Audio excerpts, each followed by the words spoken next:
And away we go at the U.S. Open, getting underway less than 48 hours now. Doug Bell with us here on HQ. Let's start with the defending champion, Jon Rahm. Doug, where's his game right now? We've seen him in 2 majors so far this season. Does not have a top 25 in those majors. Does have 1 win at a tournament with a field that was lacking in Mexico. Well, T27 at the Masters, T48 at the PGA Championship. Nothing to write home about for the number 2 player in the world and the defending champion of the United States Open, who nobody is talking about. And Jon Rahm reminds me of one of those sluggers in baseball who has not hit a home run in maybe 6 or 7 games. And you know he's going to bust out of it at any moment with probably multi-homer games. And I think that's the case with Jon Rahm, more than capable to win this U.S. Open, even though it's very difficult to go back-to-back at the toughest major championship on the planet. But here's why I like Jon Rahm this week. He's number 1 on the PGA Tour greens hit in regulation. That is absolutely huge at a U.S. Open. And accuracy off the tee, he's 48th. Now, that doesn't sound great, but when you hit more than 50% of your fairways on these tough golf courses, and then you hit more greens than anyone else, it's just a matter of this. If the putter gets hot for Jon Rahm, he can go back-to-back. And it's amazing that nobody is talking about Jon Rahm. There's a lot going on in golf, but the forgotten Spaniard is Jon Rahm. And let's not forget about him because he's more than capable. And I kind of feel the same way about Scottie Scheffler. You know, he had that great start to the season, wins the Masters. He's number 1 in the world, still is. But over the last few weeks, you know, we've cut with all the live stuff, with Rory playing so well, Justin Thomas playing so well. Is Scheffler kind of in that same boat as Rahm, and that, boy, we're kind of overlooking him a little bit? Yeah, Chris, you nailed it. Scottie Scheffler, number 1 in the world, and yet if he was walking around at the country club, people may not recognize him, which is pretty amazing when you think about it. His run of 4 wins in 7 weeks earlier this season, which included the Masters win and also that win in the World Golf Championship in Austin, Texas, and also the win at Bay Hill, Arnold Palmer's tournament, was one of the best runs in modern golf history. Incredible to win 4 out of 7 against those fields and then top it off with the green jacket. And while he's still playing well, he's not playing at the same level. And who could be? In fact, Scottie Scheffler may never play that way again. That's how good that run was as he hugs Ted Scott there at Augusta National. Keep in mind, though, scoring average 69.432. That's 4th on the PGA Tour. That's excellent.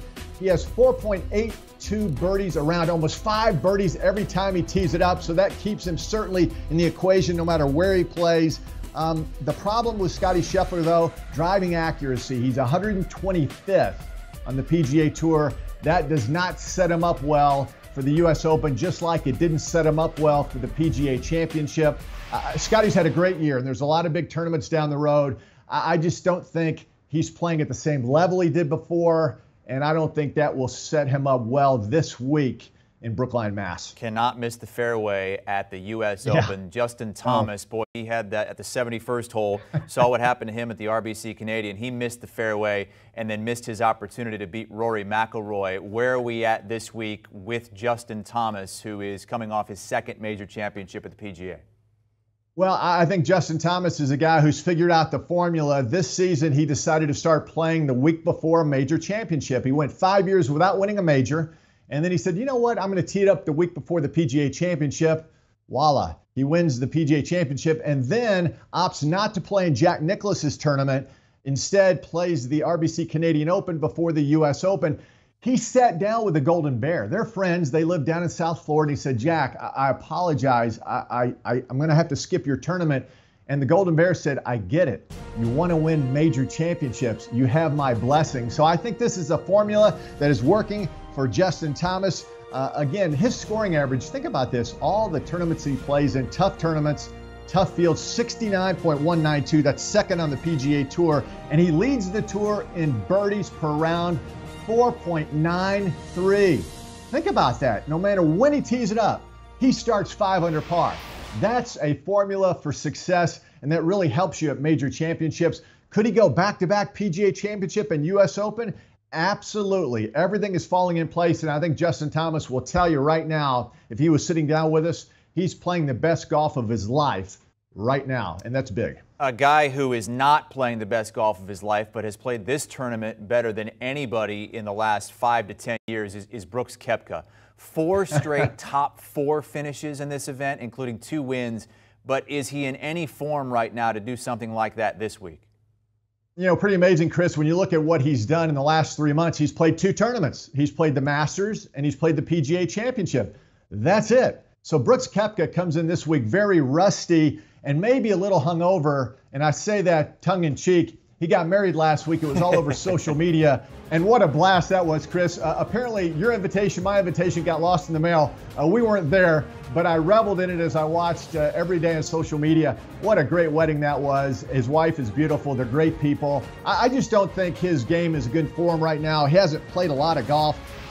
We were talking about scoring average, 71.190 for Brooks Koepka. And that sounds great for the local club professional, but he's 116th in scoring average on the PGA Tour. And you think, well, 71.1 is pretty good, right? That's 2 shots worse than Justin Thomas. So you're giving up 8 shots a tournament when you settle in.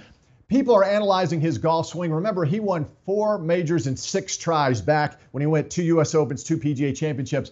They're comparing his swing then to now, and it's obvious he's no longer firing off that right side like he did before with that glorious golf swing. People are saying he's not 100% healthy. That knee isn't quite right. It's great to see him back out. Brooks Koepka is great for the PGA Tour. He's got a lot of moxie. I love the way he plays. I just don't think he's played enough golf to compete in this U.S. Open, which used to be his bailiwick. But I just don't think with all that's been going on with his injuries, his recent marriage, that he's ready to go in the toughest test in golf. The setting this week, unfamiliar to many golf fans and many of the best players in the sport. Brookline, outside of Boston, has not hosted a stroke play event like this since the U.S. Open back in 1988. But as you know, some of the favorites played a big event here 9 years ago. Scheffler, Schauffele, DeChambeau, and Matt Fitzpatrick, who won the event, the U.S. Amateur, and he is coming off his first top 5 major finish at the PGA. Does his history here give him an advantage? I think so. He's familiar with the golf course. It's a different track now. It's been redesigned. It certainly will play tougher this week than it was the last time he played it. But Matt Fitzpatrick is a guy who's certainly on the upswing. Up until last week, he was number 1 on the PGA Tour in the strokes gained category. In other words, if you added up all the statistics, he was number 1 above everybody else. Now, Rory is now number 1, but Matt is number 2. So he is right there. The thing about Matthew Fitzpatrick, he's never won in the United States. Now, he's won in Europe, but he's never won on U.S. soil. Could his first win be a U.S. Open? I think that's a tall order. Look at the young Matt Fitzpatrick. That was right out of Northwestern, just a wiry kid, and he hasn't really gotten that much bigger since then. T14 at the Masters, T5 at the PGA. The one thing that that sets him back in my mind, he averages only 298 yards off the tee, not even 300 yards. That's 125th on the PGA Tour. And I really believe at a U.S. Open, I think length is very important. And I think the fact that he doesn't hit it very far will not give Matt Fitzpatrick a real chance this week at the Country Club. So length is very important. Who has the length to win this week? Give us your pick to win the U.S. Open.